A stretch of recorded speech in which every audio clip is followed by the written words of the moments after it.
እንዴት ናችሁ የእግዚአብሔር ቤተሰቦች? የእግዚአብሔር ስም የተመሰገነ ይሁን። ዛሬ የምናየው ስለ ሮቦቶች ነው። ሮቦቶች ምንድን ናቸው? ለምን ዓላማ ነው የተሰሩት? ከመጽሐፍ ቅዱስ አንጻርስ ሮቦቶች ምንድን ናቸው የሚለው ነው። በመጀመሪያ የምናየው ከመጽሐፍ ቅዱስ አንጻር የሚለው ነው። በዮሐንስ ራዕይ ላይ ስለ ሮቦቶች ስለ ኤአይ የተጻፈ አለ። ምንድን ነው የሚለው? የአውሬው ምስል ይናገር ዘንድ መንፈስን አሳደረበት ይላል። እንግዲህ ይሄም ማለት ሮቦቶች ልክ እንደ ሰው እንደሚናገሩ፣ እንደ ሰው እንደሚሰሩና ሰውን ተክተው እንደሚሰሩ ነው የሚናገረው። በትንቢተ ሕዝቅኤል ላይ ደግሞ ምን ይላል? እንዴት ሰው ላይ አደጋ እንደሚያመጡ ነው የሚናገረው። እንዴት ሰውን እንደሚያጠፉ ምን ይላል? በቅጥሩ ላይ ይሄዳሉ፣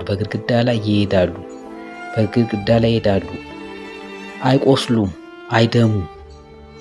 በጣም አደገኛ የሆኑ ወታደሮች ይመጣሉ፣ ሰውንም ያጠፋሉ። ነገር ግን እነሱ አይቆስሉም፣ አይደሙም ይላል። ስለዚህ ከመጽሐፍ ቅዱስ አንጻር የአውሬው ምስል መሆናቸው በግልጽ ዮሐንስ ራዕይ ላይ የአውሬው ምስል ይናገር ዘንድ መንፈስን አሳደረበት ብሎ ተጽፏል። በሁለተኛ የምናየው ለምን ዓላማ ነው የተሰሩት የሚለውን ነው። እንግዲህ ሮቦቶች የተሰሩበት ዋነኛ ዓላማ የሰው ልጅን ስራ አጥ ለማድረግ። የሰው ልጅ ስራ አጥ ከሆነ ጥገኛ ይሆናል። በዚህን ጊዜ ሰውን ሁሉ የዓለምን ሰው ሁሉ መቆጣጠር ይቻላል። ሁለተኛው የአውሬውን ዓላማ እንዲያሳኩ ነው። ሶስተኛ የሰውን አእምሮ ሙሉ ለሙሉ በመቆጣጠርና ፕሮግራም በማድረግ ሰዎች የአውሬውን ስራ እንዲሰሩ ወደው ሳይሆን በግዳቸው።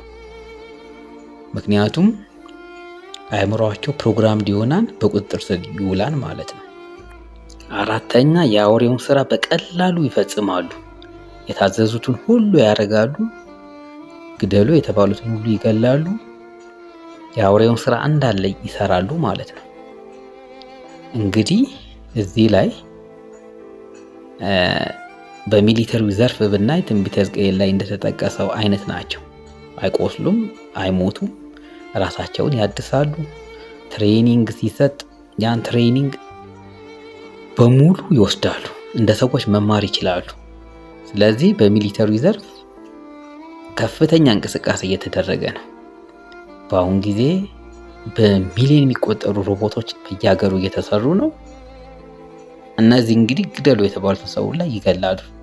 ፕሮግራም ነው፣ በቃ ኦርደር ማድረግ ብቻ ነው። ስታርት ሲባል ይገላሉ። ስለዚህ ዓለምን ለመቆጣጠር የሰው ልጅን ዝቅ ለማድረግ የተሰሩ ናቸው።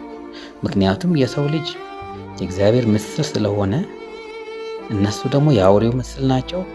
ስለዚህ የተፈለገው ነገር ይሄ ነው ማለት ነው። በሌላ በኩል ደግሞ ስንሄድ አሁን በሮቦቶች ልጅ መውለድ ሊጀምሩ ነው። እንግዲህ በሮቦት ውስጥ የአባትና የእናት ዘር ይደረጋል። ሮቦቷ ትወልዳለች። በእርግዝናዋ ጊዜ ሮቦቷ የጄኔቲክ ማቴሪያሉን ትቀይራለች። የልጁ ጄኔቲክ ማቴሪያል እንደሚፈልጉት አይነት አድርገው ለዚህ ለአዲሱ ዓለም በሚመች መንገድ ልጁ ሃይማኖተኛ እንዳይሆን፣ ጥሩ ስነ ምግባር እንዳይኖር፣ እነሱ የሚፈልጉትን ብቻ ፕሮግራም ነው የሚያደርጉበት። ስለዚህ ያ ልጅ ሲወለድ የአዲሱ ዓለም የጨለመው ዓለም ምቹ ሆኖ ነው የሚሰሩት ማለት ነው። ሮቦቶች ማርገዝ ብቻ ሳይሆን ጄኔቲክ ማቴሪያልም ይቀይራሉ። የሚወለደው ልጅም እርኩስ መንፈስ ይዞ ነው የሚወለደው። በላዩ ላይ እርኩስ መንፈስ አለ። እግዚአብሔርን አያውቅም። በፍጹም አሁን ከምናውቃቸው ልጆች ጋር ተመሳሳይ አይሆንም ማለት ነው።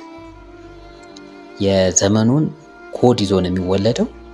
ፕሮግራም ተደርጓን ጭንቅላቱ የታዘዘውን ነገር ነው የሚሰራው እንጂ የሰዎቹ ልጅ አይደለም። ብቻ መልኩ ብቻ ነው የሰዎቹ ልጅ የሚመስለው እንጂ ውስጡ ፕሮግራም የተደረገ ነው። ጄኔቲክ ማቴሪያሉ የተቀየረ ነው። እንግዲህ ሌላው ሮቦቶች የተሰሩበት ምክንያት በቅናት ነው። ዲያብሎስ ቀንቶ ነው። እግዚአብሔር ሰውን ስለፈጠረ በራሱ ምስል፣ ዲያብሎስ ደግሞ በራሱ ምስል ሮቦቶችን እንዲሰሩ አድርጓል። እንግዲህ የዲያብሎስ ስራ መሆኑ ይታወቃል። በቅናት የተሰራ ማለት ነው። በቅናት በመንገብገቡ ሰይጣን ሮቦትን ደግሞ የራሱ ምስል አሰርቷል ማለት ነው። ስለዚህ እነዚህ እንደዚህ ለዚህ ይጠቅማሉ ለዚህ ይጠቅማሉ ይባላል፣ ውሸት ነው። ያ ምንድነው? የዓለምን ሕዝብ ለማስተባበል በዚህ ይሄ ይጠቅማሉ ይላሉ። ነገሩ ጉዳቱ ነው የሚበልጥ፣ ጉዳቱ ይበልጣል። ከትንሽ ዓመት በኋላ ነው ጉዳቱ የምናየው። አሁን አናይም። አሁን ጥቅሙን ብቻ ነው የሚያሳዩን። ግን ዓላማው የረጅም ዓመት ዓላማው ሰዎችን እንዲጎዳና ከምድር ላይ እንዲያጠፋ፣ ሰዎችን የሰው ዝርያ እንዲጠፋ ወደፊት እንደውም የሚታሰበው ምንድነው? ክሎ እንዲሆኑ ግማሽ ሰው ግማሽ ሮቦት የሆነ ፍጡር በምድር ላይ እንዲሞላ ወይም ደግሞ ሰውና እንስሳ የሆነ የተዳቀለ ሮቦትና ሰው የሆነ ፕሮግራም የተደረገ በራሱ ሀሳብ የሚሰራ ሳይሆን እነሱ በሚፈልጉት አይነት ፕሮግራም ተደርጎ ልክ እንደ ኮምፒውተር ከኮምፒውተር ጋር ይገናኛል። የታዘዝነው ብቻ እንድንሰራ ነው የሚፈልጉት። የሰው ልጅ እንግዲህ ወደፊት ምንድነው ሀሳባቸው? የታዘዘውን ብቻ እንዲሰራ ፕሮግራሙ ነው እንደ ኮምፒውተር እንጂ በራሱ ሊመራ አይችልም። ስለዚህ ወደፊት ያለው ዓላማ ምንድነው? ሃይማኖትን ማጥፋት ነው የመጀመሪያው ስራ። የሰው ልጅ ደግሞ በራሱ ጭንቅላት እንዳይሰራ ፕሮግራሙ ነው።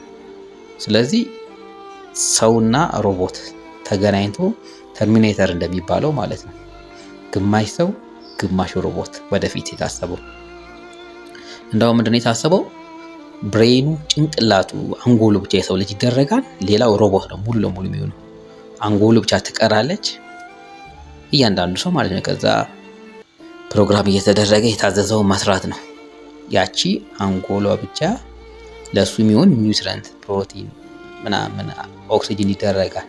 ሌላው ግን የሰውነት አካሉ አይፈለግም የሰው ልጅ ወደፊት። ስለዚህ በጣም መጥፎ አጀንዳ ነው ይዘውብን የመጡት። እግዚአብሔር ከዚህ ይሰውረን። እንግዲህ ለዛሬ ይሄን ነው። በሚቀጥለው ደግሞ ክፍል 2 እናቀርባለን። እግዚአብሔር ይባርካችሁ።